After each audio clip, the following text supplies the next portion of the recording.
अपना अपना स्थान देख करके आप लोग बैठ जाइए। जो भी वचनवाणियाँ आपको सुनाई जाए, एक एक वचन को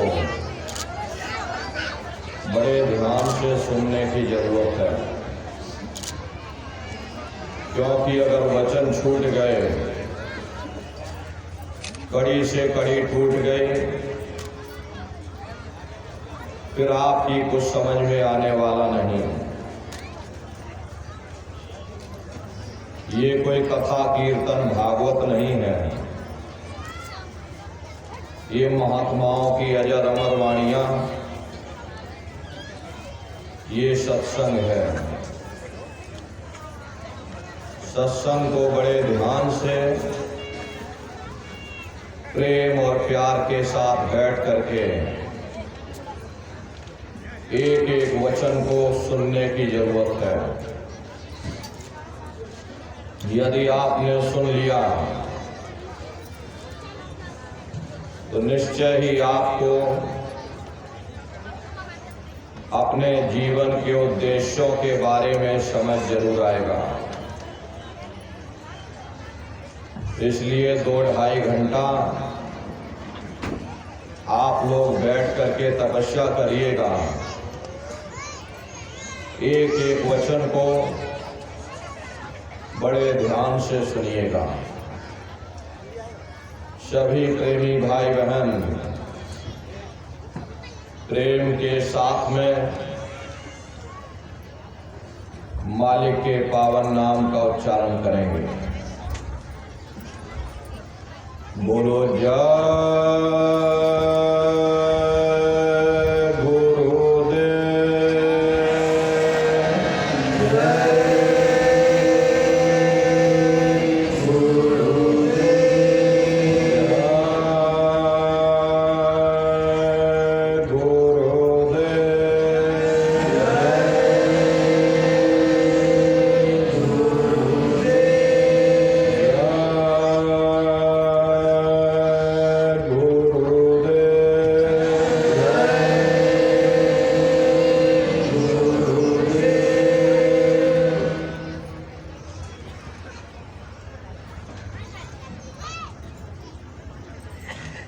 सर्वत्र विराजमान शब्द स्वरूप परम पूज्य स्वामी जी महाराज के श्री चरणों में कोटि कोटि नमन प्रणाम करते हुए बरेली की धरती पर इस सत्संग समारोह में उपस्थित सभी सत्संगी धर्म प्रेमी भाई बहनों को सादर जय गुरुदेव। प्रेमी भाई बहनों, हम आप परम सौभाग्यशाली हैं। ऐसे कलिकाल में हम लोगों को ये मानव तन, ये मनुष्य शरीर प्राप्त हुआ। मनुष्य शरीर पाने का जो हमारा मूल उद्देश्य है, आज के समय और आज की परिस्थितियों को देखते हुए हम आप अपने मूल उद्देश्यों को भूल बैठे हैं। कभी हम लोगों ने विचार नहीं किया कि आखिर ये मानव तन हमको क्यों मिला है, क्या इसका उद्देश्य है, मरने के बाद हम कहाँ जाएंगे, हमारे बाल बच्चे कहाँ जाएंगे, हमारे रिश्ते नातेदार कहाँ जाएंगे, हमारे कुटुंब परिवार वाले कहाँ जाएंगे, और इनकी उस समय पर क्या हालत होगी। ये पराविद्या महात्माओं की पराविद्या है। हम आप इस जड़ संसार में फंस करके उस पराविद्या से अनभिज्ञ हो गए और अपने मूल उद्देश्यों को भूल गए। अपने वादे को हम आप भूल बैठे। वो वादा जो हमने आपने माँ के गर्भ में किया था, जब माँ के गर्भ में हम आप उल्टे लटके हुए थे, उस समय परमात्मा से वादा किया कि हे परमात्मा, इस बार हमको मानव तन दे दो। हम भजन करेंगे, भक्ति करेंगे, हम अपनी जीवात्मा का कल्याण करेंगे। लेकिन मानव तन मिलने के बाद में ना आपने भजन किया ना भक्ति की, बस माया की छाया में फंस करके इस मिथ्या जगत को अपना मान करके आप इसी में गोता खा रहे हैं। अरे नर नारियों, इस दुनिया में हित मित भाई बंधु, रिश्ते नातेदार, कुटुंब परिवार वाले, इनमें से कोई भी चीज तुम्हारी इस जीवात्मा को इस अधोगति से बचा नहीं सकती। हम कौन हैं, हम कहाँ से आए हैं और हमें जाना कहाँ है, यह मानव मात्र के लिए एक जटिल प्रश्न बना हुआ है। इस प्रश्न का हल तब तक नहीं होगा जब तक इस धरा भूमि पर कोई संत महात्मा फकीर न मिल जाए।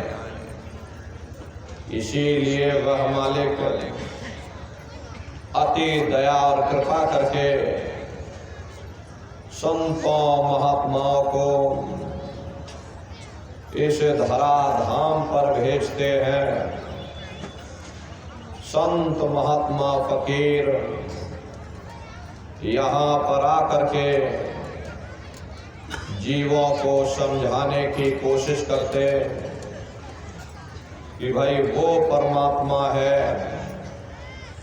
वो आपको मिलेगा, जीते जी मिलेगा, इसी मनुष्य शरीर में मिलेगा।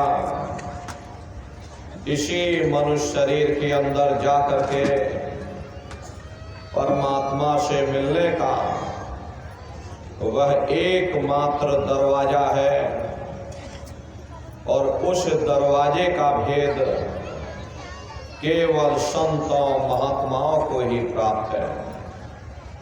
ये दुनिया के लोग, दुनिया की आवाम जनमानस भौतिकता के ज्ञान को पढ़ करके अहंकार में डूबे रहते कि हमसे बड़ा कोई ज्ञानी नहीं। लेकिन उन बेचारों को नहीं मालूम कि जहां दुनिया का ज्ञान समाप्त होता है, उसी के सिर की चोटी से ये आध्यात्मवाद, आत्मा और परमात्मा का ये गूढ़ ज्ञान, रहस्य विज्ञान प्रारंभ होता है। उस विज्ञान को पाने के लिए सबसे पहले यह जरूरी है कि पहले आप मानवतावादी बने, मानव धर्म और मानव कर्म को अपनाएं, अरे मानव धर्म क्या है कि इंसान इंसान के काम आवे, एक दूसरे की निस्वार्थ भाव से सेवा करे, सत्य दया अहिंसा परोपकार आदि गुणों को अपने जीवन में उतार करके और किसी संत महात्मा की खोज करके उनके बताए हुए रास्तों पर चल करके उस मालिक की भक्ति करके अपनी जीवात्मा का कल्याण करा ले, यही इंसान का सबसे बड़ा मानव धर्म है। लेकिन आज इस कलिकाल में ये दुनिया की अवाम जनमानस इंद्रियों के भोग और वासनाओं में, शराबों और कबाबों में, मांस और मदिरा में सुख ढूंढने की कोशिश कर रही है। ये चरित्र पतन जैसे कार्यों को अपना करके ये अवाम जनमानस कैसे सुखी हो सकती है। पहले अपने चरित्र जैसे धन को इकट्ठा करो, क्योंकि चरित्र ही सब कुछ है, चरित्र ही मानव धर्म की पूंजी है। ये दुनिया भर के रगड़े और झगड़े, पिता पुत्र में लड़ाई, आदमी औरत में लड़ाई, घर परिवार में लड़ाई, समाज में लड़ाई, जातियों में लड़ाई, मुल्क में लड़ाई, हरे नर नारियों, ये इंसानों का काम नहीं, ये हैवानों का काम है। इसलिए पहले आप इंसान बनो, चरित्रवान बनो, महात्माओं के समीप आओ, वे जो दया का प्रसाद दें उसे खुशी खुशी लेकर के अपने निज घर को जाओ, जहां न फिर जन्मना है और ना ही फिर मरना। इसीलिए हमारे गुरु महाराज परम संत बाबा जय गुरुदेव जी महाराज ने आवाम जनमानस के बीच में ये आवाज लगाई है कि इंसानों, तुम अपने दीन ईमान पर वापस आ जाओ और एक जिस्मानी मंदिर में बैठ करके भगवान का सच्चा भजन करो, जिससे तुम्हारी ये जीवात्मा नरकों में जाने से बच जाए। अरे हम माने ना माने, लेकिन संत महात्मा त्रिकालदर्शी होते, वे सब कुछ जानते हैं। अगर हम उनके वचनों को मान जाएंगे तो हम लोग बच जाएंगे, नहीं तो खाई और खंदक में जाकर गिर जाएंगे। इसीलिए अभी वक्त है उस मालिक से सच्ची प्रार्थना करने का, खुदा के सामने अपने गुनाहों की माफी मांगने का, धर्म मजहब के नाम पर लड़ने झगड़ने का नहीं, जात बिरादरी के नाम पर लड़ने झगड़ने का नहीं। हमने बहुत लड़ लिया, बड़े बड़े झगड़े और फसादें की, बड़ी बड़ी नुक्ताचीनी की, सिवाय नफरत के हमको क्या मिला। नफरत की ऐसी ज्वाला जली जिसमें घर जल गया, परिवार जल गया, समाज जल गई, जातियां जल गई, अब सारा देश जल उठा। इसीलिए सारी मानवता बहुत थक गई। हर कोई ऐसी छांव चाहता है जहां उसे ठंडक मिले, शांति और सुकून मिले, ये सब वहीं मिल सकते हैं जहां शांति के संदेश होते, सुकून के संदेश होते, मानव धर्म और मानव कर्म के संदेश होते।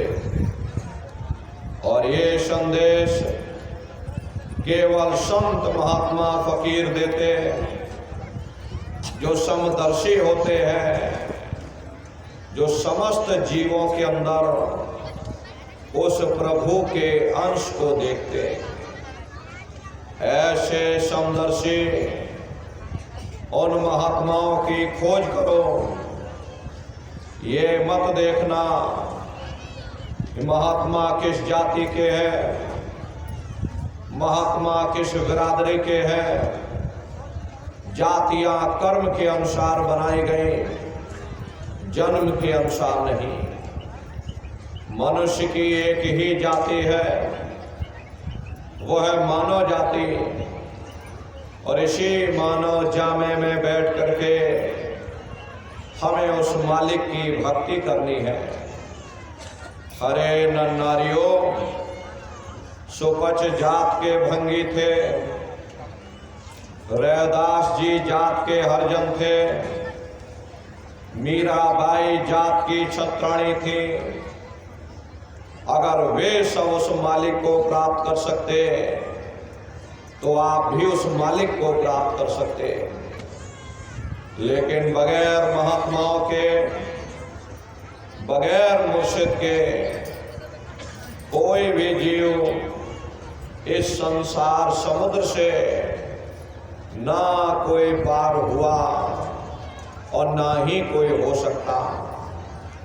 ये समुद्र ऐसा है जिसके ना इस किनारे का पता, ना उस किनारे का पता कोई नहीं जान सकता। ये दुनिया कब बनी, कितनी बार प्रलय और महाप्रलय हो गई, लेकिन इतना जरूर मालूम है कि जिस दिन से दुनिया बनी, हम आप यहीं पर भटका खा रहे। अगर इधर से हवा चली, नैया हमारी उधर चली गई, और अगर उधर से हवा चली, हमारी नैया डगमगाते हुए इधर चली गई। न जाने कितने युग और कल्प बीत गए, लेकिन हमारी ये नैया आज तक इस भवसागर से किनारे नहीं लगी। इसलिए नर नारियों, सौभाग्य से वक्त का इतना बड़ा वरदान आपको मिला, ये मानव तन आपको मिल गया।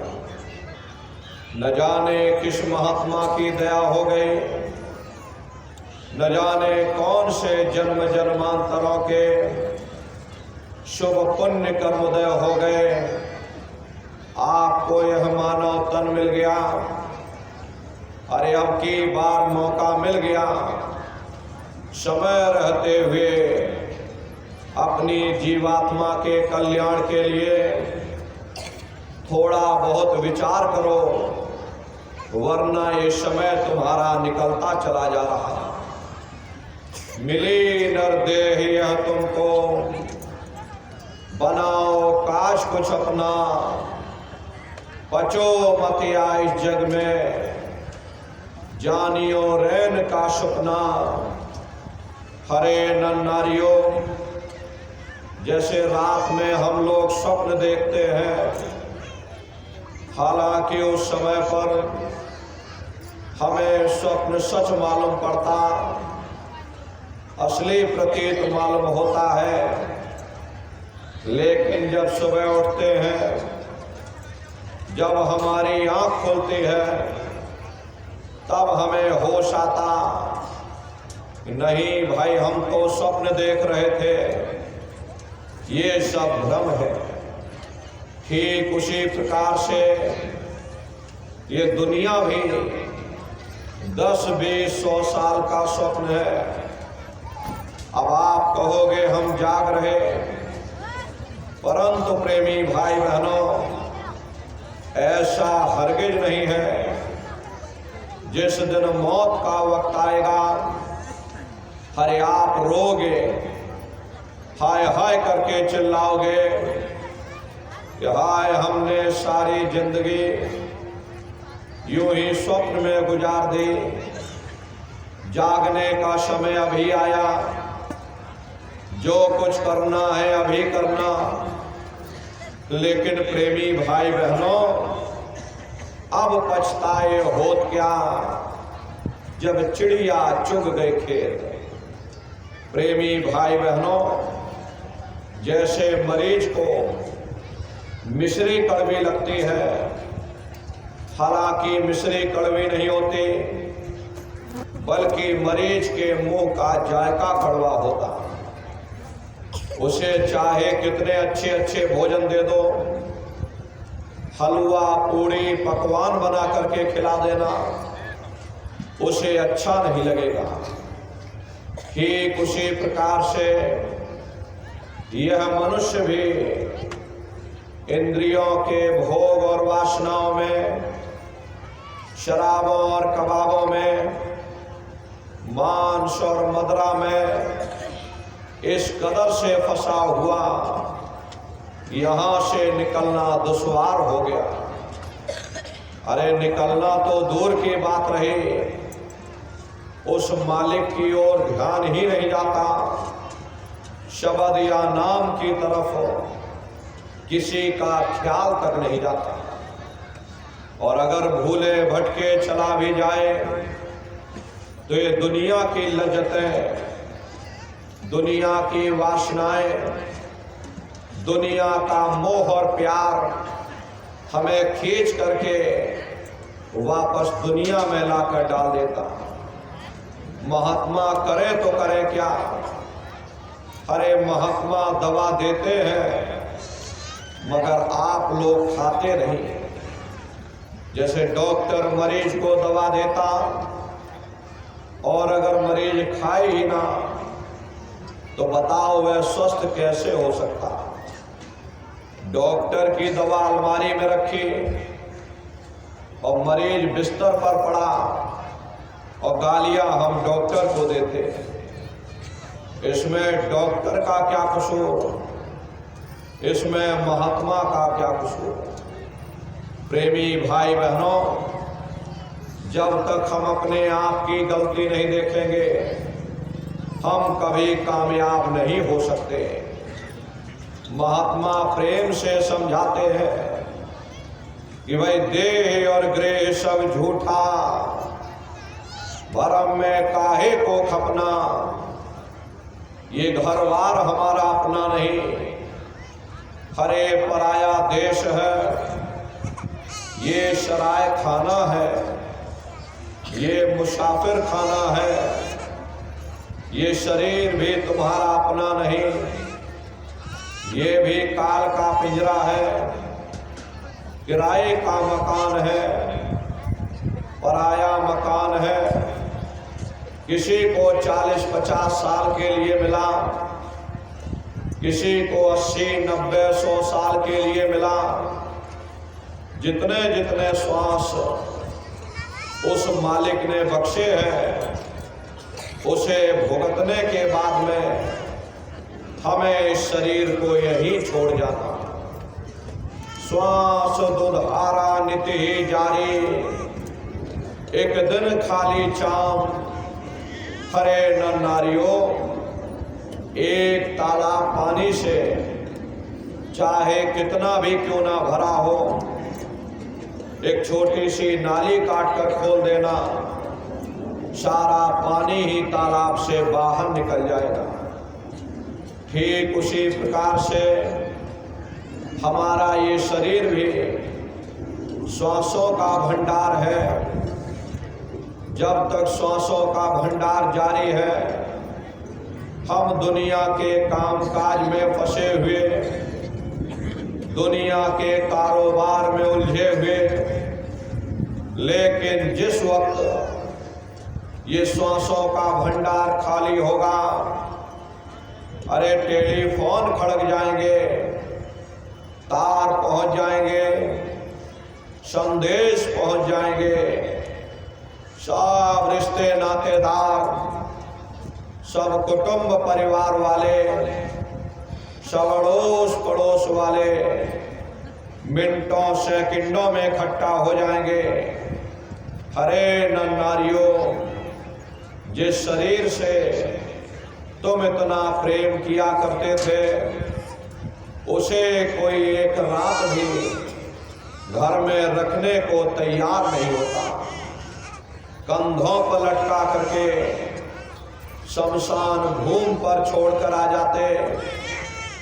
हिंदू लोग तिनका तोड़ाते, जैसे तिनका टूट गया, तेरा मेरा रिश्ता नाता टूट गया।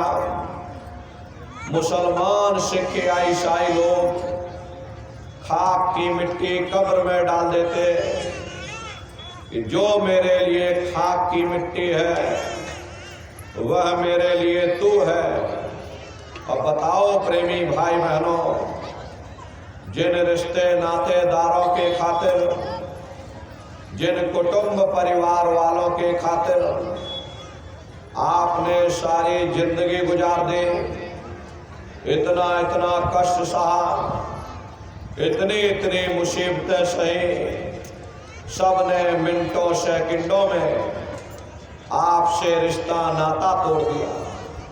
अरे बड़े बड़े राजे महाराजे सारी जिंदगी उन्होंने गुजार दी। ये किला बनाते बनाते आज उनके किलों को जाकर देखो, आज खंडहर बने पड़े हुए।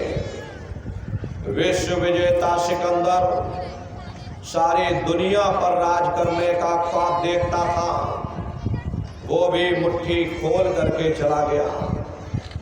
कोई क्या साथ लेकर जाएगा? जो चीज तुम्हारे साथ में जाने वाली वह केवल मालिक की भक्ति है, सूरत शब्द नाम की कमाई है।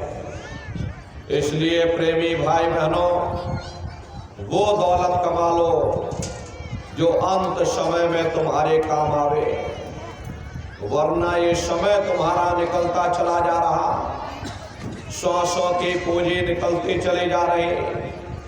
और हम लोग कहते हैं कि भाई हमारी उम्र बढ़ रही, आपकी उम्र बढ़ नहीं रही, आपकी उम्र दिन प्रतिदिन घटती चली जा रही। ये चंद श्वासों की पूंजी जो आपको मिली हुई दिन प्रतिदिन कम होती चली जा रही। एक समय ऐसा आएगा, ये बुलबुला तुम्हारा फूट जाएगा। उस समय बड़ा भारी कष्ट होगा, मामूली पीड़ा नहीं होती। मौत के समय में घनघोर पीड़ा होती है। सहजो बाई ने लिखा है कि सहजो मौतें आईया, अंग अंग दिया तोड़, और हिया जरे छाती फटे, उठे पीर घनघोर। गुरु महाराज सत्संग में कहते थे कि जैसे 1,00,000 बिच्छू एक साथ हमारे जिस्म पर डंक मारे, उससे भी लाखों करोड़ों गुना ज्यादा मौत के समय में दर्द होता। जब मृत्यु आती है तो किस तरह से प्राण निकलते, प्राणों के निकलने की क्या प्रक्रिया होती है, जरा उसे भी आप लोग समझ लो। देखो प्रेमी भाई बहनों, जैसे संसार में महाप्रलय आते, महाप्रलय के समय सबसे पहले पूरी पृथ्वी रह जाती। ये पृथ्वी पानी में घुल करके पानी बन जाती है। मानव सृष्टि की प्रलय एक बड़ी कयामत है और शरीर की प्रलय एक छोटी कयामत है। तो जैसे ही मौत आएगी, सबसे पहले खुदा चक्र टूटेगा, सिमटत भास श्वास उठ जावे, प्राणपति जब सिमट समावे। उस समय श्वासें रुक जाएंगी, शरीर की चेतना सिमटने लगेगी, तो सबसे पहले गुदा चक्र ही टूटेगा, क्योंकि गुदा चक्र में पृथ्वी का वास होता है। गुदा चक्र टूट करके ऊपर इंद्रिय चक्र में समा जाएगा। इंद्रिय चक्र में जल का वास होता, यानी जल ने पृथ्वी को घोल दिया। फिर जब इंद्रिय चक्र टूटेगा तो ऊपर नाभि चक्र में समा जाएगा। नाभि चक्र में अग्नि का वास होता, यानी अग्नि ने फिर जल को सुखा दिया। फिर जब ये नाभि चक्र टूटेगा तो हृदय चक्र में समा जाएगा। हृदय चक्र में वायु का वास होता, यानी वायु ने अग्नि को अपने में समाहित कर लिया और इस तरह से वायु आकाश में उड़ गई। ये आंखों की पुतलियां पलट जाती हैं। जब यह कर्म तलाय उपजावे, बुद्धि सुरत की आन दबावे। जब यह जीवात्मा पांचों तत्वों को लांग करके जल पृथ्वी अग्नि वायु आकाश पांचों तत्वों को लांग करके ऊपर आती है, तो काल दाढ़ में आन दबानी। जब ढर के नैनन से पानी, जब काल अपनी दाढ़ में उस समय दबाता, नेत्रों से पानी निकलता, इंद्रियां टूट टूट करके सब चकनाचूर हो जाती। सब रिश्ते नातेदार खड़े रहेंगे, डॉक्टर वैद्य हकीम सब आपको घेरे रहेंगे, लेकिन आप अपनी पीड़ा को उस समय अपने मुख से बयान नहीं कर पाओगे। सिर्फ आपके नेत्रों से अश्रु टपकेंगे। यमदूत आते हैं, प्राणों की डोरी को तोड़ देते हैं। जैसे ही प्राणों की डोरी टूटी, जीवात्मा को खींच करके इस शरीर से बाहर कर दिया जाता। जैसे ही जीवात्मा शरीर से अलग हुई, ये शरीर तुम्हारा मिट्टी हो जाएगा। फिर इस मिट्टी को एक रात अपने घर में कोई रखने को तैयार नहीं होता। आपके कितने सगे संबंधी क्यों ना हो, खास नात रिश्तेदार ही क्यों ना हो, लेकिन एक रात मिट्टी को अपने साथ घर में रखने को तैयार नहीं होते। कहते भाई जल्दी करो जल्दी करो, जल्दी से बाजार से कफन खरीद के लाओ, जल्दी से लकड़ियां खरीद के लाओ, जल्दी से चिता तैयार करो, इनको घर में से जल्दी से उठा ले जाओ, वहीं शमशान भूमि पर जला देना। ये जो घर में इनके कपड़े लत्ते पड़े हुए, अरे इनके कपड़े लत्ते भी उठा ले जाओ। इनकी छुई हुई चीज हमको घर में एक नहीं चाहिए, इसलिए इनके कपड़े लत्ते भी उठा ले जाओ, वहीं शमशान भूमि पर जला देना। जिस बिस्तर पर ये लेटे रहे, ये बिस्तर भी अशुद्ध हो गया है। अब इनकी छुई हुई चीज हमको घर में एक नहीं चाहिए, इसलिए इनका बिस्तर भी उठा ले जाओ, वहीं शमशान भूमि पर जला देना। लेकिन उसने कोई सोने की अंगूठी पहनी होगी, कोई आभूषण पहना होगा, उसको धीरे से उतार कर जेब में रख लोगे। बस वही एक अशुद्ध नहीं होगा, बाकी सब अशुद्ध हो जाएगा। इसीलिए महात्मा कहते हैं कि कुटुंब परिवार मतलब का बिना धन पाश नहीं जाए। ये रिश्ते नातेदार, ये कुटुंब परिवार वाले, ये सब स्वार्थ के संगी साथी।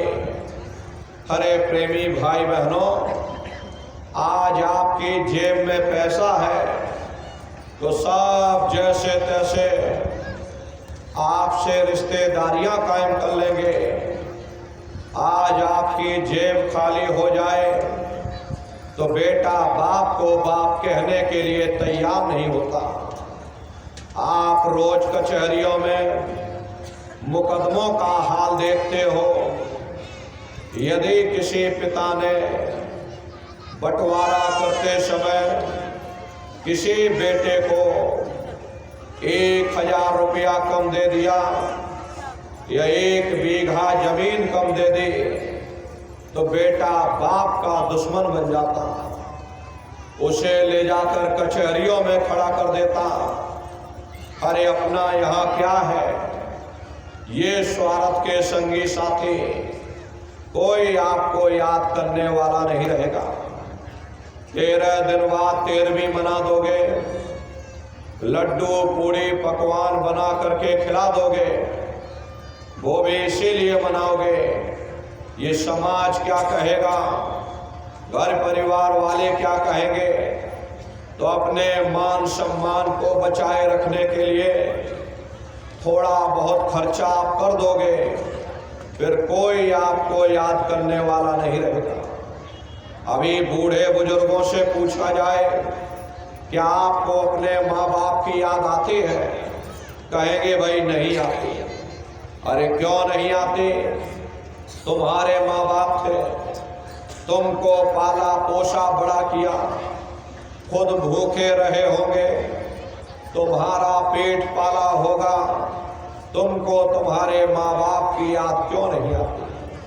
क्योंकि तुम्हारे सामने तुम्हारे लड़के बच्चे हो गए, तुम्हारे नाती पोता पंती और संती हो गए, इसलिए तुम अपने माँ बाप की यादों को भूल गए, नई यादों में बस गए। ऐसे ही प्रेमी भाई बहनों, एक दिन सब तुमको भूल जाएंगे। जिस जात और बिरादरी के लिए तुम लड़ते और झगड़ते रहते, वही जात बिरादरी वो शमशान भूमि पर जल करके राख हो जाएगी। जिस नाम रुतबा शानो शौकत में तुम इतराते रहते हो, वही नाम रुतबा शानो शौकत वो शमशान भूमि पर जल करके खाक हो जाए। ये कहानी तो वहां समाप्त हो गई, उधर देखो क्या होता। तुम्हारी जीवात्मा को ले जाकर ऊपर धर्मराज की कचहरी में पेश कर दिया जाएगा। वहां पलक झपकते ही तुम्हारे अच्छे बुरे कर्मों का हिसाब हो जाएगा। धर्मराज तुमको सजा सुना देंगे, ले जाओ इनको फलाने नरक में डाल दो, क्योंकि मैंने इनको मौका दिया था जब ये माँ के घर में उल्टे लटके हुए थे। उस समय परमात्मा से अरदास करते थे कि हे परमात्मा, एक बार मुझे मनुष्य शरीर दे दो, हम भजन करेंगे, भक्ति करेंगे, हम अपनी जीवात्मा का कल्याण करेंगे। जब परमात्मा ने तुम्हारी अरदास सुन ली, तुमको यह मानव तन दे दिया और कह करके भेजा था कि भाई ये मनुष्य रूपी ये किराए का मकान मैं कुछ समय के लिए तुमको दे रहा हूं, इसे तुम अपना मत समझ लेना। अगर ये तुम्हारा होता, हमेशा तुम्हारे पास रहता, ये मैं तुमको दे रहा हूं, ये किराए का मकान है, कुछ समय के लिए मैं तुमको ये किराए का मकान दे रहा हूं। तुम इस किराए के मकान में अपनी जीवात्मा को बैठा करके मालिक की भक्ति करके अपनी जीवात्मा को जगा लेना। मैंने कुछ समय के लिए ये किराए का मकान तुमको दिया, जब समय पूरा होगा मैं अपने सिपाहियों को भेज दूंगा, उस समय तुम मेरे इस किराए के मकान को खाली कर देना। लेकिन जैसा साफ सुथरा मैंने तुमको ये किराए का मकान दिया, वैसा साफ सुथरा तुम मुझको वापस कर देना। लेकिन इस किराए के मकान में बैठ करके इन्होंने अच्छे बुरे कर्म कर डाले, कर्मों के भंडार इसमें भर दिए। अरे मेरे मकान को इन्होंने गंदा कर दिया, इसलिए कर्मों की सजा इनको मिलेगी, ले जाओ इनको फलाने नर्क में डाल दो। अरे महात्मा कभी झूठ नहीं बोलते। महात्माओं ने जब साधना किया, साधना करके जब ऊपर गए, ऊपर जा करके जब उन्होंने नरकों का हाल देखा, तो हमारी आपकी जानकारी के लिए उन्होंने उन किताबों में लिख दिया कि लोह के खम्भ तपत के माही, जहां जीव को ले चिपटाई वहां लोहे के खंभे अग्नि से धधक धधक कर लाल हो रहे। ऐसे खोटे जीवों को उन खंभों में चिपकाया जाता, जीव हाय हाय करके तड़पता है, तड़फ तड़फ जीव जुलम बुखारी, तपत खम्भ दुखी उपजे भारी। असहनीय वेदना होती है, असहनीय दुख दर्द होता, जीव वहां रोता और चिल्लाता रहता, वहां कोई तुम्हारी पुकार सुनने वाला नहीं, कोई तुम्हारी दर्द भरी आवाज को सुनने वाला नहीं। अरे नर नारियों, ये दुर्दशा क्यों हो गई? क्योंकि हम लोग मनमुखी हो गए, मन के कहे पर चलने लगे, मन के कहे पर चल करके अच्छे बुरे कर्म करने लगे। कर्मों का ये जखीरा अंबार के अंबार हमने अपने सिर पर लाद लिए, आज उन्हीं कर्मों का भोग पा रहे। अरे महात्मा कहते हैं कि भाई नर की अनेक अने और है, कहलग कहो बखान, दुख भोगते यह जीव जो, जाने जो भोग समान।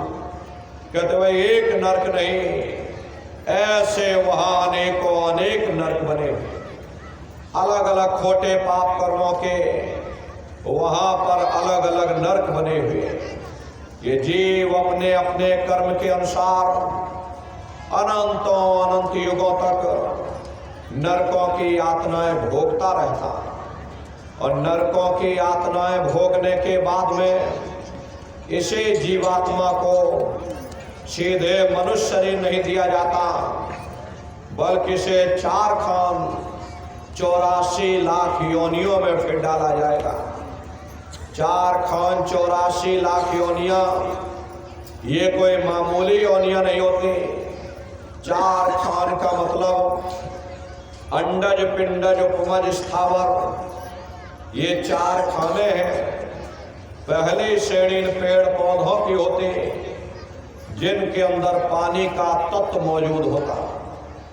कभी ये भी मनुष्य हुआ करते थे, लेकिन आज अपने कर्मों का भोग पा रहे। दूसरी श्रेणी कीड़े और मकोड़ों की आती, जिनके अंदर पृथ्वी और अग्नि का तत्व मौजूद होता। तीसरी श्रेणी पंछियों की आती, चौथी चौपाई जानवरों की आती। ये 4 खाने हैं, इनकी अलग अलग कुल 84 लाख योनियां हैं। अब आप पेड़ पौधों को ही देखो तो ये यूकेलिप्टस का पेड़ अलग है, नीम का पेड़ अलग है, छौकर का पेड़ अलग है। ऐसे ही अलग अलग प्रजातियों के कीड़े मकोड़े, अलग अलग प्रजातियों के पशु और पंछी, कुल मिलाकर 84 लाख योनियां हैं। हम दुनिया के जीव अपने अपने कर्म के अनुसार नरकों की यातनाएं भोगने के बाद में इन्हीं 84 लाख योनियों में भटका खाते। अरे कई जन्म भय कीट पतंगा, कई जन्म भय मीन कुरंगा, कई जन्म पंखी सर्प कोयो, कई जन्म है वर वृक्ष जोयो, मिले जगदीश मिलन की वरिया, और चिरंकार यह देश सजरिया। करोड़ों युगों से नरकों की यातनाएं भोगने के बाद में फिर कभी कीड़े पतंगों की योनि में हमको आपको डाला जाएगा, फिर कभी पेड़ पौधों की योनि में, कभी पशु और पंछियों की योनि में। अरे मामूली कष्ट नहीं होता, गर्मी लगती, सर्दी लगती। अरे सर्दी आ गई, हम लोगों ने कंबल ओढ़ लिया, रजाई ओढ़ ली। उन बेचारे जानवरों को देखो, सर्दी लग रही, बरसात हो रही, नंगे ठंड में घूम रहे हैं। एक एक निवाले के लिए दर बदर भटका खा रहे। किसी का पैर कट गया, किसी का हाथ कट गया, पैरों में सड़ान आ गई, कीड़े पड़ने लगे। कौन उनके लिए डॉक्टर बैठा हुआ? अरे हम लोग बीमार हो जाते, डॉक्टरों के पास चले जाते। उन बेचारे जानवरों को कौन पूछने वाला? बीमार बैलों को देखो, टनों बोझा उनके ऊपर लाद दिया जाता, मुंह से फंसू कर निकलता रहता, सोंटा मार मार करके चलाया जाता। कौन उनकी पुकार सुनने वाला? कौन उनकी दर्द भरी आवाज को सुनने वाला? कौन सी अदालत में जाकर के वे बेचारे दरवाजा खटखटाए? कौन मजिस्ट्रेट उनकी फरियाद को सुनेगा? हरे प्रेमी भाई बहनों, कोई सुनने वाला नहीं। हम लोग भी उन्हीं कष्टों को भोग करके आए, लेकिन जब माँ के गर्भ से हमने आपने जन्म लिया तो माया का महीन पर्दा, भूल भुलैया का पर्दा हमारे आपके ऊपर पड़ गया। अपने पिछले जन्मों के कष्टों को हम आप भूल बैठे, फिर बुरे खोटे कर्म करने लगे। अगर वो पर्दा हटा दिया जाए तो यही मनुष्य अपने पिछले जन्मों के कष्टों को देख करके सारी जिंदगी कान में उंगली डालकर और मालिक की भक्ति करता रहेगा। लेकिन ऐसा माया का भूल भरम, ऐसा पर्दा आपके ऊपर डाल दिया, अरे आप अपने पिछले जन्मों के उन कष्टों को भूल गए, फिर बुरे खोटे कर्म करने लगे। ये 84 लाख योनियां हैं। 84 लाख योनियों की सबसे जो आखिरी योनि होती है वो गाय और बैल की योनि होती है। गाय स्त्री का रूप लेते हैं और बैल पुरुष का रूप लेते हैं। इसीलिए हमारे धर्म शास्त्रों में गाय और बैल को काटना निषेध किया गया, क्योंकि गाय और बैल न जाने कितने युगों से नरकों की यातनाएं भोगने के बाद में 84 लाख योनियों में भटकने के बाद तब जाकर इनको गाय और बैल की योनि मिलती है। अगर हम इनको बीच में काट देंगे, मान लो गाय की उम्र 10 साल की है और 5 साल की उम्र में हमने किसी गाय या बैल को काट दिया, तो बाकी बचे 5 साल ये प्रेत योनि में भटका खाएंगे। और प्रेत योनि में 5 साल काटने के बाद में फिर जब इनको मनुष्य शरीर मिलेगा तो यही बच्चे चिड़चिड़े स्वभाव के पैदा होंगे। इसीलिए हमारे धर्म शास्त्रों में गाय और बैल को काटना निषेध किया गया। तो गाय और बैल की योनि ये 84 लाख योनियों की सबसे आखिरी योनि यानी कि अंतिम पायदान होता। उसके बाद तब जाकर के हम लोगों को दोबारा ये मनुष्य शरीर प्राप्त होगा। इसीलिए कहा गया, बड़े भाग्य मानुष तन पाया, बड़े सौभाग्य से हमको आपको ये मानव तन मिला। बड़े से बड़े देवी देवता भी इस मानव तन को पाने के लिए तरसते हैं, क्योंकि इन 84 लाख योनियों से, उन नरकों से निकलने का केवल एक ही रास्ता है, वह केवल मनुष्य का शरीर है। इसी मनुष्य मंदिर में बैठ करके हम उस मालिक की भक्ति कर सकते हैं। इसीलिए संतों महात्माओं ने इस पंच भौतिक शरीर को सच्चा हरि मंदिर कहकर याद किया। ये हरि मंदिर यह शरीर है, ज्ञान रतन प्रकट होए, ये असली हरि मंदिर है। जब भी वो मालिक मिलेगा इसी हरि मंदिर के अंदर मिलेगा। इसी पंच भौतिक शरीर को ईसा मसीह साहब ने टेम्पल ऑफ लिविंग गॉड यानी जिंदा खुदा का मंदिर कहकर याद किया। इसी पंच भौतिक शरीर को मुसलमान फकीरों ने कुदरती काबा कहकर याद किया। ये असली कुदरती काबा है। खुदा का दीदार जब भी होगा इस कुदरती काबे के अंदर जाकर होगा। बाहर से आज तक न कभी किसी को परमात्मा मिला, न भविष्य में कभी मिल सकता। परमात्मा जब भी मिलेगा तो मैं तुम्हारे अंदर मिलेगा। यही कबीर साहब ने लिखा है कि जो तिल माही तेल है, जो चकमक में आग, तेरा साईं तुझ में, और जाग सके तो जाग। जिस तरह तिल में तेल होता, पत्थर में अग्नि होती, ठीक उसी तरह से वो मालिक हर एक के घट घट में, हर एक के वजूद के अंदर बैठा हुआ। यही आपकी धर्म पुस्तकों में भी लिखा है कि अरे मोको का ढूंढे रे बंदे, ना तो मैं तो तेरे पास में, और ना तीरथ में ना मूरत में, मैं तो हूँ विश्वास में।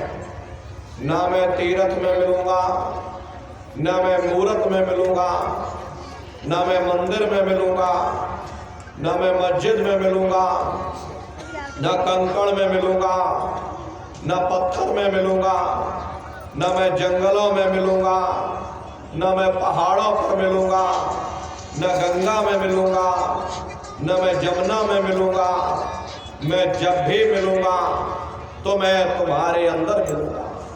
प्रेमी भाई बहनों, इसी तरह लोग व्रत या उपवास करते हैं। व्रत या उपवास करने से कभी मालिक नहीं मिलता। ये हम लोगों की अज्ञानता है कि हम लोग व्रत या उपवास कर लेते हैं। अरे व्रत या उपवास करना अच्छी बात है, इससे शरीर हल्का होता है, काया निरोगी रहती है। लेकिन अगर हम ये सोच लें कि हम व्रत या उपवास करके उस परमात्मा को प्राप्त कर लेंगे तो यह कभी संभव नहीं हो सकता। एक आदमी का प्रण था, वह रोज दिए में तेल भर करके पाठ करना शुरू कर देता था, और जब तक तेल खत्म ना हो जाए, दिया बुझ ना जाए, वह कभी रोटी नहीं खाता था। उसने प्रण दे रखा था कि जब तक दिया बुझ नहीं जाएगा हम रोटी नहीं खाएंगे, हम पाठ करते रहेंगे। घर में नई बहू आ गई, उसे रस्म रिवाज का पता नहीं था। ज्यों दिए में तेल खत्म हुआ, उसने लाकर और तेल भर दिया। अब आदमी बेचारा भूखा प्यासा करे तो करे क्या। अब दिया जल रहा है, लगा फिर से पाठ करने, और फिर जैसे ही तेल खत्म होने को आया, उसने लाकर और तेल भर दिया। आदमी भूख से व्याकुल उठा, अंत में थक हार करके और दिया बुझाकर रोटी खाने लगा। ये हाल है पाठ करने वालों का। कहने का मतलब ये है कि दुनिया ऐसे ऐसे रस्म रिवाज में फंसी हुई। कोई सिद्ध बना बैठा, कोई नाथ बना बैठा, कोई देवी देवताओं का अवतार बना बैठा। ये सब काल का धोखा है। काल ने सारे जगत के जीवों को इसी धोखे में फंसा रखा। देखो चरित्र कालकर्ता का, कोई सिर कोई पैर रुधान। देखो काल ने कितना बड़ा धोखा दे दिया, किसी को हाथों से बहा दिया, किसी को पैरों से बहा दिया। वाल्मीकि जी महाराज ने राम के पैदा होने के 10,000 साल पहले ही पूरी रामायण बनाकर रख दी थी कि भाई तुम्हारे अंदर राम है, तुम्हारे अंदर रावण है, सब कुछ तुम्हारे अंदर है। काल भगवान ने देखा इन्होंने मेरा भेद उजागर कर दिया, तो उन्होंने बड़ी होशियारी के साथ बाहर राम बना दिए, बाहर ही रावण बना दिए, ताकि कोई अंदर ना ले पाए, सब बाहर ही बाहर भटकते रह जाए। भटक भटक भटकाया सब जग, कोई न लगिया ठौर ठिकान। काल ने सारे जगत के जीवों को बाहर ही बाहर दुनिया में भटका दिया। अरे किसी को पानी में, किसी को पत्थर में, किसी को मंदिर में, किसी को मस्जिद में, किसी को गंगा में, किसी को जमुना में। हरे न नारियों, इन बाहरी कर्म कांडों से कभी किसी को मुक्ति प्राप्त नहीं हो सकती। लोमश ऋषि और ब्रह्मा का संवाद आपकी धर्म पुस्तकों में आता है। ये जगत के जीव जितने आप लोग भूल भरम और कर्म कांडों में फंसे हुए हो, आप लोग बड़े ध्यान से सुनिएगा। लोमश ऋषि ब्रह्मा के पुत्र माने जाते थे। लोमश ऋषि अपने पिता से यानी ब्रह्मा से पूछते हैं कि पितु से पूछ मुक्ति की बाता, गंगा का फल कहो विधाता। हे पिताजी, मुक्ति कैसे मिलेगी, क्या किया जाए, कैसे किया जाए, जरा आप हमको दया कृपा करके समझा दो कि हमें मुक्ति कैसे प्राप्त होगी। तब लोमश ऋषि के पिता यानी ब्रह्मा जवाब देते हैं कि गंगा का फल भाग सुनाई और गंगा आदि मुक्त के दाई। हे लोमश ऋषि, कि तुम जाओ, जाकर गंगा जी में स्नान करो। जो कोई गंगा स्नान करेगा उसे सहज में मुक्ति मिल जाएगी। जाओ, तुम यह काम करो, जाकर के तुम्हें सहजता से यानी सरलता से तुम्हें मुक्ति मिल जाएगी। तब लोमश ऋषि जवाब देते हैं कि सहस का 10 गंगा नहाया, जासे जौनि मक्ष का पाया। हे पिताजी, मैंने सहस्त्रों वर्षों तक यानी हजारों हजार वर्षों तक गंगा जी में स्नान किया, बड़ी श्रद्धा और आस्था के साथ में गंगा जी में डुबकी लगाई, लेकिन मुझे फल क्या मिला? जब मेरी मृत्यु हो गई, मुझे मक्ष की योनि में, मक्ष कहते हैं मछली को, यानी मुझे मछली की योनि में डाल दिया। अनेक जीव मार मोए खाया, ऐसे बहुत बहुत दुख पाया। जब मुझे मछली की योनि मिल गई तो अनेकों अनेक जल के जीवों ने मुझे मार मार करके खाया। मुझे कितनी तकलीफ हुई, कितनी मुझे पीड़ा हुई, इसका मैं वर्णन नहीं कर सकता। और हे पिताजी, एक नहीं जय जय तीरथ सबय नहाए, जल जीव जौनि माहि भरमाए। कि जितने भी तीर्थ थे सभी जगह जाकर मैंने स्नान किया, जल में आशा बांधी, जल में मुझको वास मिल गया, लेकिन मुझे मुक्ति नहीं मिली। इसलिए हे पिताजी, ऐसी जुक्ति मुक्ति बतलाओ, भवजल पार उतर के जाओ।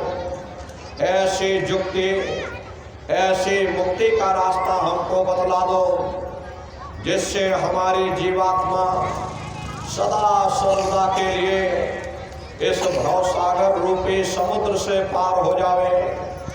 जन्म मरण के बंधनों से हम हमेशा के लिए आजाद हो जावे। हे पिताजी, दया कृपा करके मुझे कोई ऐसा रास्ता बतलाओ। तब लोमश ऋषि के पिता यानी ब्रह्मा जवाब देते हैं कि हे लोमश ऋषि सुनिए भाई और सेवा ठाकुर कीजिए जाए। कि हे लोमश ऋषि मेरी बात को बड़े ध्यान से सुनो। तुम जाओ जाकर ठाकुर जी की सेवा करो। चरणामृत व्रत साधो सोए और सहजे में मुक्ति पुण्य हुए। रोज रोज ठाकुर जी की पूजा करना, रोज रोज चरणामृत पी लेना, ये सहज से सहज यानी सरल से सरल काम है। रोज रोज पूजा करो, रोज रोज चरणामृत ले लो।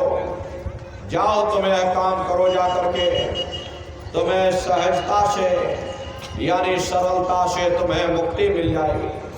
तब लोमश ऋषि जवाब देते हैं कि सहस वर्ष ठाकुर को सेवा दूजा जाना और न भेवा। हे पिताजी मैंने सहस्त्रों वर्षों तक यानी हजारों हजार वर्षों तक ठाकुर जी की पूजा की, उनके सिवाय किसी को कुछ नहीं माना। सब कुछ अपना उनके चरणों में न्यौछावर कर दिया। विधि विधि ध्यान विधि से कीन्हा, फल पायो पाहन को लीन्हा। कहते हुए विधि विधि ध्यान यानी विधि और विधान के साथ जैसे जैसे धर्म ग्रंथों में उल्लेख है, ठीक उसी प्रकार से विधि विधान के साथ में मैंने ठाकुर जी की पूजा की। लेकिन मुझे फल क्या मिला? फल पायो पाहन को लीन्हा।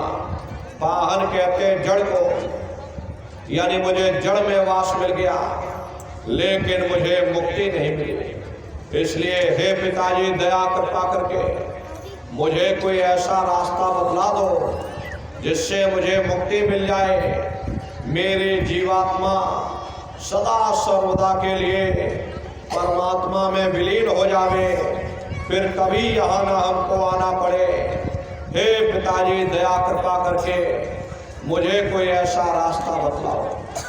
तब लोमश ऋषि के पिता यानी ब्रह्मा जवाब देते हैं कि हे लोमश ऋषि पूजो पत्ती प्रीत लगाई और पीपर में जल न हो जाए। तुम प्रीत लगा करके स्वामी नाम की पत्ती की पूजा करो। स्वामी नाम की पत्ती ये माताएं बहनें जानते होंगे, घरों के आंगन में लगाई जाती है। चूँकि हमारे गुरु महाराज का नाम है इसलिए हम लोग नहीं लेते, लेकिन आप सभी लोग जानते होंगे घरों के आंगन में लगाई जाती है, उसकी पूजा की जाती है। उसी का यहाँ पर वर्णन किया गया। देखिए ब्रह्मा कहते हैं कि हे लोमश ऋषि तुम प्रीत लगा करके स्वामी नाम की पत्ती की पूजा करो। एक दिया पत्ती फैलावे सो तो कोटि यज्ञ फल पावे। हे लोमश ऋषि मेरी बात को बड़े ध्यान से सुनो। जो एक दिया स्वामी नाम की पत्ती के नीचे जला करके रख देगा उसे कोटान कोटि यज्ञों का फल प्राप्त होगा। जाओ तुम यह काम करो जा करके, तुम्हें सहजता से यानी सरलता से तुम्हें मुक्ति मिल जाएगी। तब लोमश ऋषि जवाब देते हैं कि सहस 3 पत्ती को पूजा वृक्ष योनि पाइए ही पूजा। कि हे पिताजी मैंने सहस्त्र 3 यानी 3000 वर्षों तक स्वामी नाम की पत्ती की पूजा की, बड़ी श्रद्धा और आस्था के साथ में दिया भी जला करके रखा, लेकिन मुझे फल क्या मिला? जब मेरी मृत्यु हो गई मुझे वृक्ष की योनि में डाल दिया और मैं हजारों हजार वर्षों तक वृक्ष की योनि में एक जगह खड़ा रहा। पीपर पूजा वर्ष हजारा ताको सुन वर्तंत निवारा। हे पिताजी मैंने पीपर की भी पूजा की, पीपर की भी परिक्रमा लगाई, पीपर पर भी जल चढ़ाया, लेकिन मुझे फल क्या मिला? कन खजुरा दे ही पाई और बार बार भव में भरमाई। कहते मुझे कन खजूरे की योनि में डाल दिया। और बार बार भव कहते 4 खान 84 लाख योनियों को बार बार 4 खान 84 लाख योनियों में हम भटकते रहे, लेकिन मुझे मुक्ति नहीं मिली। इसलिए हे पिताजी, दया कृपा करके मुझे कोई ऐसा रास्ता बतला दो जिससे मुझे मुक्ति मिल जाए। तब लोमश ऋषि के पिता यानी ब्रह्मा जवाब देते हैं कि हे लोमश ऋषि, एकादशी करो तुम जाई, याते मुक्ति सहज में पाई। जाओ तुम एकादशी का व्रत रखो, मेरा विचार है इससे तुम्हें सहज में यानी सरलता से तुम्हें मुक्ति मिल जाएगी। तब लोमश ऋषि जवाब देते हैं कि सहस वर्ष एकादश कीन्हा, अंत जन्म माखी को लीन्हा। हे पिताजी, मैंने सहस्त्रों वर्षों तक यानी हजारों वर्षों तक एकादशी का व्रत किया, लेकिन मुझे फल क्या मिला? जब मेरी मृत्यु हो गई तो मुझे मक्खी की योनि में डाल दिया। प्रेमी भाई बहनों, हम किसी पूजा का विरोध नहीं कर रहे। आप ये मत समझ लेना कि हम किसी पूजा अर्चना का विरोध कर रहे हैं। हम किसी पूजा का विरोध नहीं कर रहे। लोमश ऋषि और ब्रह्मा का संवाद ये आपकी धर्म पुस्तकों में आता है, उसी का आपको अर्थ बताया जा रहा है। अब सत्संग में सत्य बात तो बतानी ही पड़ेगी।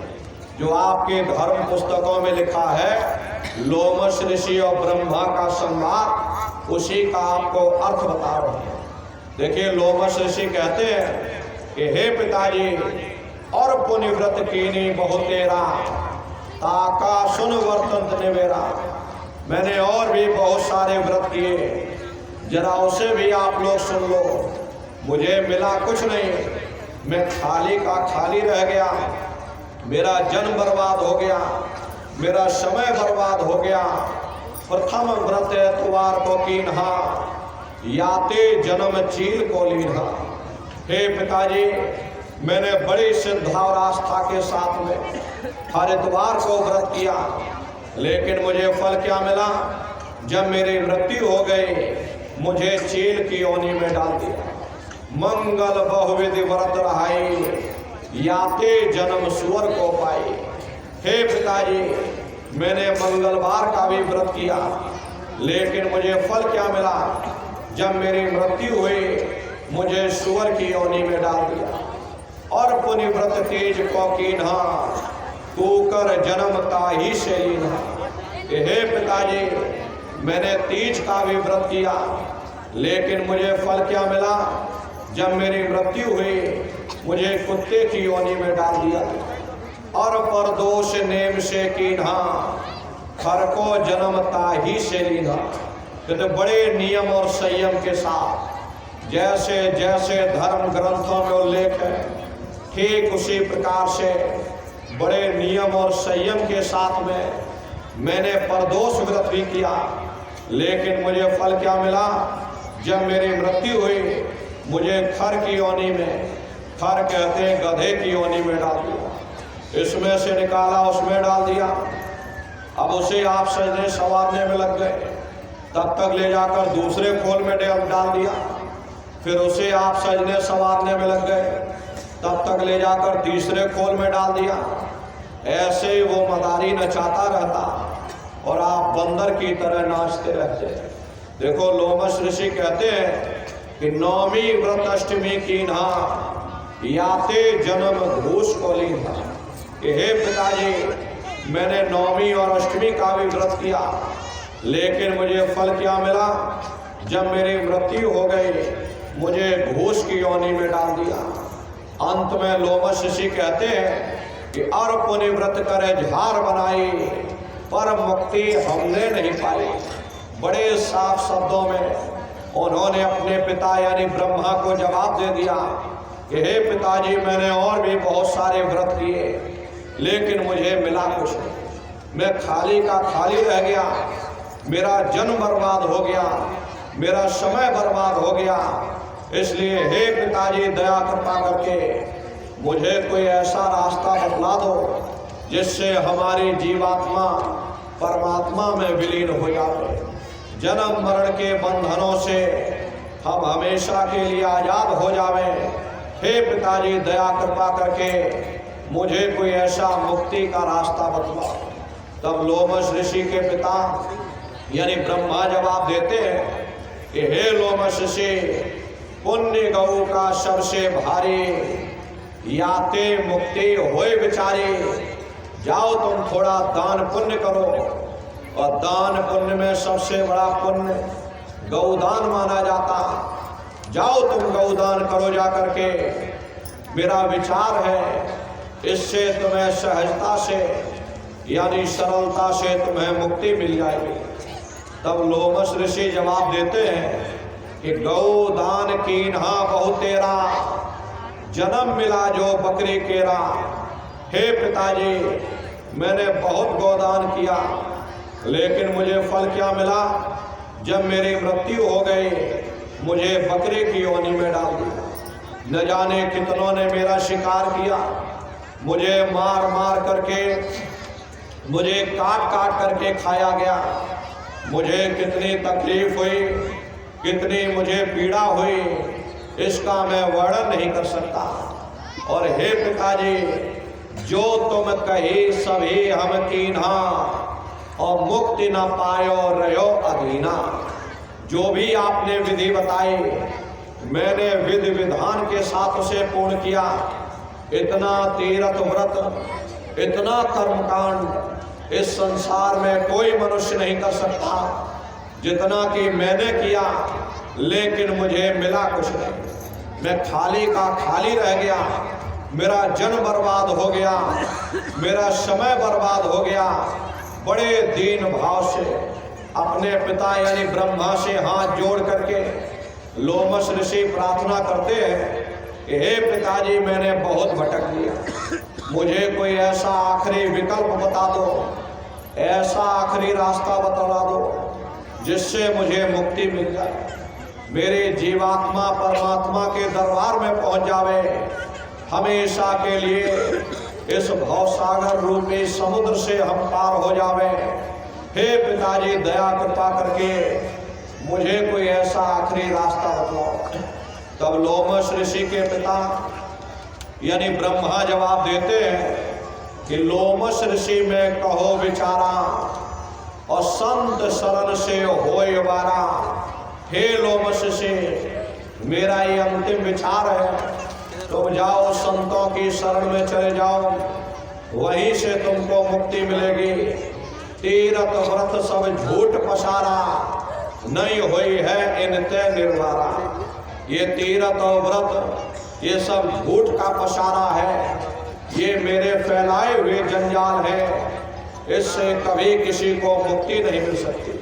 अब बताओ प्रेमी भाई बहनों, ब्रह्मा को अपने पुत्र की जरा सी चिंता नहीं।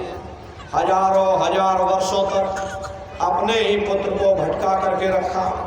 अंत में उन्होंने उपाय बताया, वह संत शरण से होय वारा, और तीरथ व्रत सब झूठ पसारा। अगर मुक्ति पाना चाहते हो तो संतों की शरण में चले जाओ।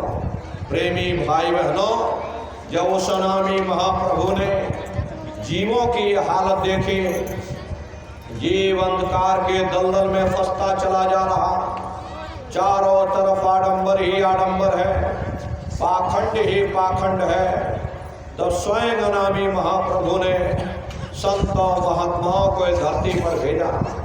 और संत महात्मा फकीर यहाँ पर आकर के हम जीवों को समझाने का प्रयास करते कि भाई, हम आए वही देश से जहाँ तुम्हारा धाम, तुमको घर पहुँचावना एक हमारा काम।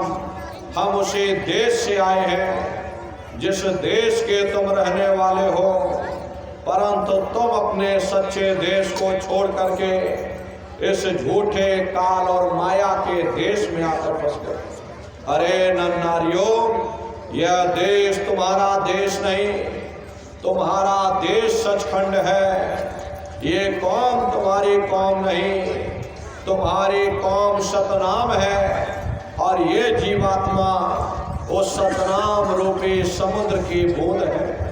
इस बूंद को समुद्र से मिलाओ, यानी जीवात्मा को उस परमात्मा से मिलाओ।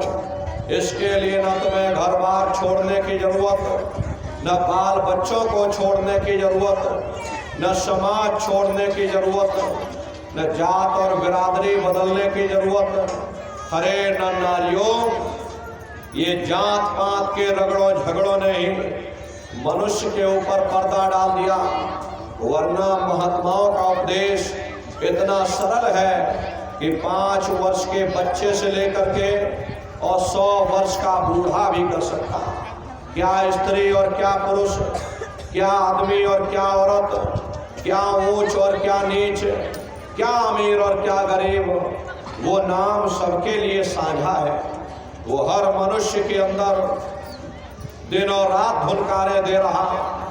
वो साधु संतों के अंदर गूंजता है तो वह चोरों ठगों के अंदर भी गूंजता। यहाँ किसी कौम का सवाल नहीं, यहाँ किसी मजहब का सवाल नहीं, यहाँ किसी जात और बिरादरी का सवाल नहीं। ये जात पात के रगड़े झगड़े ये हमारे अपने नहीं है, ये सिर्फ हमारे मन की खुराफात है। आप अपनी बुद्धि से विचार करिएगा। जब गुरु नानक साहब नहीं आए थे तब कोई सिख नहीं था। जब मोहम्मद साहब नहीं आए थे तब कोई मुसलमान नहीं था। जब ईसा मसीह साहब नहीं आए थे तब कोई ईसाई नहीं था। और पीछे लौटते चले जाओ तो केवल मनुष्य ही मनुष्य रह जाते। ये रगड़े झगड़े किसने पैदा किए? हमने आपने पैदा किए। हरे किसके लिए? केवल अपने स्वार्थ के लिए। हरे प्रेमी भाई बहनों, दुनिया में कोई भी महात्मा, यहाँ न कोई कौम बनाने आता, न कोई महात्मा यहाँ मजहब चलाने आते, और ना ही आप हमारे हाथों में ये डंडे और तलवारें देने के लिए आते। अरे आप तो सच्चा मार्ग, सनातन मार्ग समझाने के लिए इस धरा भूमि पर शरीर रूप में अवतरित होते। ये जितने हमारे मजहब हैं, चाहे हिंदू धर्म हो, चाहे मुसलमान धर्म हो, चाहे सिख या ईसाई धर्म हो, जितने हमारे मजहब हैं, इनके जितने रीत रिवाज हैं, जितना रहन सहन का तरीका है, जितनी भी शरीयतें हैं, हमें जरूर अलग अलग नजर आती, लेकिन उसके अंदर जो रूहानियत होती है वो रूहानियत असलियत होती है। वो हर मजहब की तह के अंदर एक ही चीज होती है। संत महात्मा फकीर केवल उस रूहानियत को समझाने के लिए आते हैं। रूहानियत और शरीयत का आपस में वैसा ही रिश्ता होता जैसा कि जेवरों का जेवरों के डिब्बों के साथ होता। कीमत जेवरों की होती है, डिब्बों की नहीं। हर तलवार को काम आनी होती, म्यान को नहीं। ठीक उसी प्रकार से हमें जो कुछ भी प्राप्त होगा उस रूहानियत से प्राप्त होगा। जब हम रूहानियत से दूर हो जाते तब आहिस्ता आहिस्ता हम शरीयत के कैदी बन जाते, शरीयत के गुलाम बन जाते। वह शरीयत धर्म के ठेकेदारों के हाथों में चली जाती। वे हमें बाहर मुखी कर देते, कर्म कांडों में उलझा देते। न किसी को रूहानियत की समझ होती, ना ही कोई समझाने की कोशिश करता। ये लोग हमें इतना बाहर मुखी कर देते, इतना कर्म कांडों में उलझा देते ताकि उनका भी रोजगार चलता रहे। जिस चीज को हासिल करके हमें सुख प्राप्त करना है उस ओर हमारा ध्यान ही नहीं जाता। अरे सुख तो परमात्मा की भक्ति में, परमात्मा के प्यार में मिलेगा। इसीलिए महात्मा कहते हैं, लगो तुम अब चढ़कर सतनाम। अगर सुख हासिल करना चाहते हो उस सतनाम की खोज करो, उस मालिक की भक्ति करो। क्योंकि जितना अरसा, जितना समय हमारा ध्यान मालिक की भक्ति में लगा रहेगा, हम दुनिया में 2-4 दिन जरूर सुख हासिल कर सकते। और अगर हमारा ध्यान मालिक की भक्ति की तरफ से हट जाए तो यह सारी दुनिया हमारे लिए दुख का रूप बनकर खड़ी हो जाती है। अरे आप सभी लोग बुद्धिमान हो, अपनी अपनी बुद्धि से स्वयं विचार करो। एक छोटा सा बच्चा अपने पिता की उंगली पकड़ करके मेला या नुमाइश में घूमने जाता है। उसे मेले की हर साजो सामान बड़ी खूबसूरत नजर आती। किसी जगह खेल खिलौनों की दुकानें लगी, कहीं गुड्डे गुड़ियों की दुकानें लगी, कहीं झूलों की दुकानें लगी, कहीं मिठाई और पकवान की दुकानें लगी। तो वह बच्चा सोचता है कि शायद ये खुशी हमको इस मेले के साजो सामान से प्राप्त हो रही। और अगर भूल करके भी वो बच्चा अपने पिता की उंगली छोड़ देता तो वह सारा साजो सामान उसी जगह रहता है, लेकिन बच्चा रोने चिल्लाने लगता, चीखने लगता। तब उसे खुद ब खुद महसूस होता ये खुशी हमें तभी तक प्राप्त हो सकती जब तक हमने अपने पिता की उंगली पकड़ रखी थी। अरे हमारा पिता कौन है?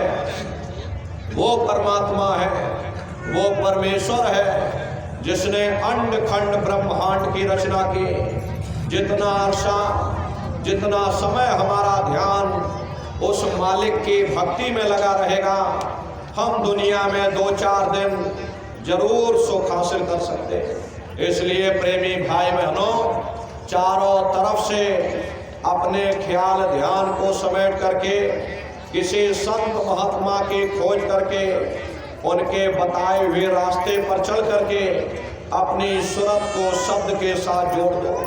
ये मत देखना कि महात्मा किस जाति के हैं, महात्मा किस कौम के हैं, महात्मा किस मजहब के हैं। हरे प्रेमी भाई बहनों, यही हम जीवों का दुर्भाग्य है। एक तो हम महात्माओं के पास नहीं जाते, और अगर भूले भटके चले भी गए तो मन में लोक लाज का भय पैदा हो जाता कि पता नहीं महात्मा किस जाति के होंगे।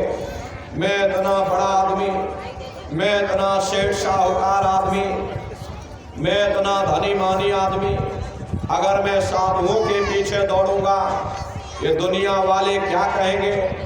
देखो इतना बड़ा सेठ हो करके साधुओं के पीछे दौड़ लगाता। हरे प्रेमी भाई बहनों, महात्मा कहते हैं कि अगर तुम्हारे मन में मालिक से मिलने का सच्चा प्रेम है, अगर तुम मालिक को पाना चाहते हो तो प्रेमी भाई बहनों, तुम्हें दुनिया के तानों बानों की लोक लाज की परवाह नहीं करनी चाहिए। देखो हुजूर राय साहब शालिग्राम जी महाराज, आपका कोई मामूली ओहदा नहीं था। आप उन दिनों में उत्तर प्रदेश के पोस्ट मास्टर जनरल हुआ करते थे। पोस्ट मास्टर जनरल का ओहदा अपने आप में बड़ा रुतबेदार ओहदा हुआ करता था, लेकिन आप अपने गुरु की सेवा में इस कदर से लीन थे कि आप आगरा में गुरु महाराज के घर से 2.5 किलोमीटर दूर यमुना नदी से पानी की गगरी भर करके अपने गुरु जी के स्नान के लिए लाते थे। जिस बाजार से आप होकर के गुजरते थे वो बाजार आपकी बिरादरी वालों का था। अब बिरादरी वालों ने ताने मारने शुरू कर दिए, इतना बड़ा अफसर होकर के इसकी मति को क्या हो गया, इसकी बुद्धि बोरा गई, यहाँ पड़ा हुआ साधुओं के पीछे दौड़ लगाता। जब आपको इस बात का पता चला कि हमारे समाज के लोग हमारी बुराई कर रहे हैं, ताने बाने शुरू कर दिए, तो उन्होंने अपने पैरों में घुंघरू और बांध लिए ताकि जिसको ना पता चला हो उसको भी पता चल जाए। इसको कहते हैं सच्चा प्रेम। हर जिसके हृदय में प्रेम का चिराग जल जाता, वे दुनिया के तानों बानों का लोक लाज की परवाह नहीं करते। देखो राजा गोपीचंद को, जिस वक्त राजा गोपीचंद अपना राजकाज छोड़ करके गुरु जी के चरणों में गए, गुरु जी ने देखा ये राजा है, इसके अंदर लोक लाज भरी होगी, चलो पहले इसका लोक लाज ही निकाला जाए। गुरु जी ने आदेश कर दिया कि जाओ राजन, तुम अपने ही राज में भिक्षा मांग करके लेकर के आओ। अब जिस राजा ने अपने राज में राज किया हो उस राज से भिक्षा मांगना बहुत बड़ी बात होती, लेकिन गुरु के आदेश पर देखो राजा गोपीचंद अपने ही राज में भिक्षा मांगने गए। प्रजा ने जब देखा मेरा राजा भिक्षा मांग रहा, यथासंभव जो हुआ उन्होंने अपने राजा को दान कर दिया। जब राजा महल की तरफ बढ़ा, रानियों ने जब देखा मेरा राजा ही भिक्षा मांग रहा, हम हीरे जवाहरात पहनकर क्या करेंगे। उन्होंने अपने हीरे जवाहरात उतार कर राजा को दान कर दिए। जब राजा माँ के दरवाजे पर पहुंचा, माँ से कहा माँ भिक्षा दे दे। माँ ने कहा तू मेरा बेटा है लेकिन तू साधु हो गया, अगर मैं तुझे हीरे जवाहरात दूंगी ये तेरे काम ना आएंगे, बेहतर होगा मैं वो चीज दूं जो तेरे काम में आवे। राजा बोला हे माते तू जो चाहे मुझे दान कर दे। माँ ने कहा बेटा मेरी 3 बातें हमेशा ध्यान में रखना, ये 3 सीख मैं तुझे दान में दे रही हूँ। पहली बात यह है कि किसी मजबूत किले या महल में रहना। दूसरी बात यह है नरम नरम बिस्तर पर सोना। और तीसरी बात यह है कि अच्छे अच्छे भोजन पकवान खाना। राजा हैरान हो गया, बोले हे माता तू ये क्या कह रही है, देख मुझे जंगलों में रहना है, मेरे पास मजबूत किला कहाँ, मुझे जंगलों में ही सोना है, मेरे पास नरम नरम बिस्तर कहाँ, अरे मुझे जंगलों में रूखा सूखा मिलेगा, मेरे पास अच्छे भोजन पकवान कहाँ। ये तीनों बातें मेरे खिलाफ हैं। माँ ने कहा बेटा तू अभी समझा नहीं, देख तू राज छोड़ करके फकीर हो गया, तेरे पास हर तरह के लोग आएंगे, अमीर भी आएंगे गरीब भी आएंगे, कोई तुझसे धन दौलत मांगेगा, कोई तुझसे बेटा बेटी मांगेगा। अगर तू गुरु के चरणों में पड़ा रहेगा तो तू बचा रहेगा, और गुरु के चरण तेरे लिए मजबूत से मजबूत किला है। दूसरी बात यह है रात को जागना, जाग जाग करके भजन करना। जब नींद तुझे ज़्यादा सताए उस समय तू वहीं सो जाना, फिर चाहे नीचे रोड़े हो चाहे नीचे पत्थर हो, उसमें वो नींद आएगी जो तुझे फूलों की सेज बनाई होगी। तीसरी बात यह है कि भूखे रहना, भूखे रहोगे आलस कम आएगा, भजन ज़्यादा बनेगा। जब भूख तुझे ज़्यादा सताए तो जो रूखा सूखा टुकड़ा मिले उसे तो खा लेना, उसमें वो स्वाद आएगा जो तुझे 56 प्रकार के भोजन में ना आया होगा। प्रेमी भाई बहनों, ये इतिहास और भक्तों का जिन्होंने उस रूहानी दौलत को पाने के लिए अपना सर्वस्व न्यौछावर कर दिया। और एक हमारा आपका इतिहास है। अगर मुकदमा नहीं जीते, अजय छोड़ो गुरुजी को, गुरुजी दया करता नहीं कर रहे, चलो कोई दूसरा गुरु करेंगे, बेटा बेटी नहीं हुए, अजय छोड़ो गुरुजी को, चलो कोई तीसरा गुरु करेंगे। यहाँ तक कि आपकी भैंस भैंसिया मर गई तो सारा दोष आपने गुरुजी पर मर दिया। प्रेमी भाई बहनों, हमारा और सतगुरु का ताल्लुक हमें मुकदमा जिताना नहीं, हमें बेटा बेटी देना नहीं, बल्कि हमें धुरधाम पहुंचाना है जहां न फिर जन्मना है और ना ही फिर मरना। इसीलिए महात्मा समझाते हैं कि शिष्य तुम्हारा धर्म है, तुम सतगुरु की मौज में रहना सीखो, उनकी रजा में रहना सीखो। जो तुम्हारे प्रारब्ध में होगा वो तुमको अवश्य ही मिलेगा। तुम्हें तुम्हारे प्रारब्ध से कोई मेट नहीं सकता। जो तुम्हारे भाग्य में लिखा होगा वो तुमको अवश्य ही मिलेगा। अरे प्रेमी भाई बहनों, प्यारे बेटे को बाप से मांगने की जरूरत नहीं। बाप खुद चाहता है कि अपने प्यारे बेटे को सब कुछ दे दिया जाए। लेकिन प्यारा बेटा बनने की कोशिश करो। तुम प्यारे बेटे बन जाओगे, वो मालिक देने के लिए तैयार बैठा। रबिया बशरी मुसलमानों के अंदर बड़े मशहूर महात्मा हुआ करती थी। वे अपने कलाम में लिखती हैं कि हे परमात्मा, ये जो तूने दोजख या नरक बनाए, अगर मेरा वश चले मैं इनमें आग लगा दूं। हे परमात्मा, ये जो तूने स्वर्ग या बैकुंठ बनाए, अगर मेरा वश चले मैं इनको समुद्र में डुबा दूं, ताकि ये दुनिया के लोग ना तो तेरे नरकों के भय से तेरी भक्ति करे, ना कोई स्वर्ग की आशा रखकर तेरी भक्ति करे। जो मालिक के प्यारे होते वे केवल उस मालिक को प्राप्त करने के लिए उस मालिक की भक्ति करते।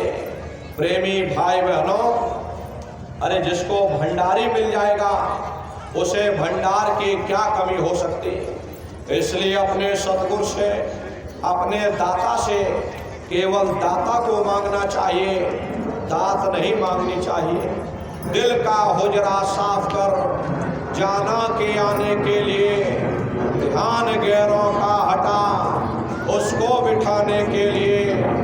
एक दिल लाखों तमन्ना, उस पर भी ज्यादा भविष्य, फिर ठिकाना है कहाँ उसको बिठाने के लिए। इसलिए प्रेमी भाई बहनों, चारों तरफ से अपने ख्याल ध्यान को समेट करके एक चित्त हो करके उस मालिक की भक्ति करो। सुरत शब्द नाम की कमाई करो। ऐसा मत करना कि गंगा गए तो गंगा राम बन गए और जमुना गए तो जमुना दास बन गए।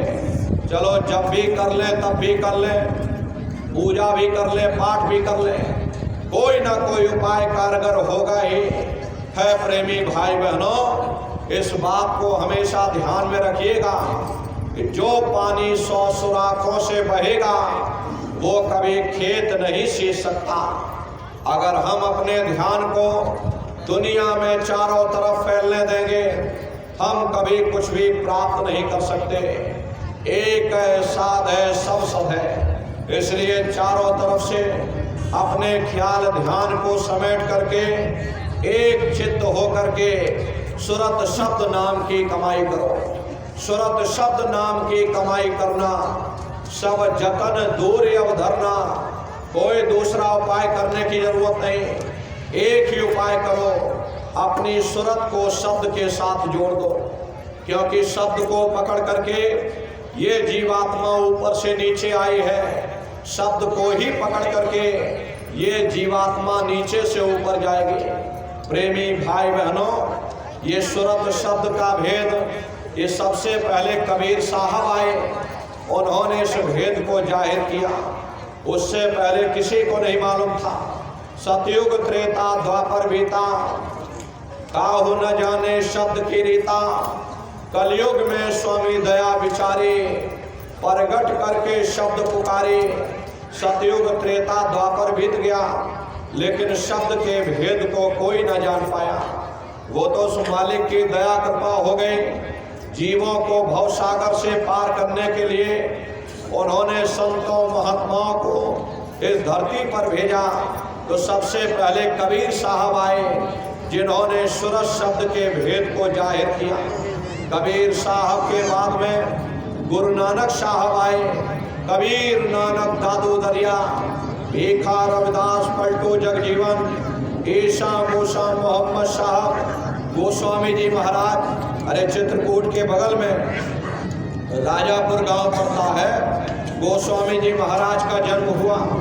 उन्होंने भी सुरत शब्द के भेद को जाहिर किया। उधर राजस्थान में आप चले जाओ, मीराबाई, सहजोबाई, सावन सिंह जी महाराज, गरीबदास जी महाराज, बहुत से महात्मा हुए जिन्होंने सुरत शब्द के भेद को जाहिर किया। और हमारे गुरु महाराज ने इसकी परत दर परत खोल करके रखे।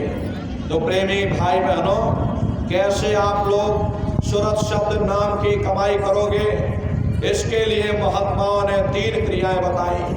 साधन 3 सारे वर्दे, और साधन सब थोथे मान। इस कलयुग में उस मालिक को प्राप्त करने के लिए संतों महात्माओं ने केवल 3 क्रियाएं बताई। पहला है सुमरन, दूसरा है ध्यान और तीसरा है भजन। सुमरन कहते हैं उस मालिक को याद करना, ध्यान कहते हैं दृष्टि को एकाग्र करना, और भजन कहते हैं कान में उंगली डाल करके उस शब्द को सुनना, उस नाम को सुनना, उस आवाज को सुनना जो मालिक के घर से आवाज आ रही है। तो कैसे आप लोग सुमरन करोगे, कैसे ध्यान करोगे और कैसे भजन करोगे, अच्छी तरह समझ लेना और घर पर बैठ करके आप लोग करिएगा। तो सबसे पहले सुमरन कैसे किया जाएगा? सुमरन करने के लिए एक माला आप लोग ले लेना। देखो प्रेमी भाई बहनों, 108 दाने की माला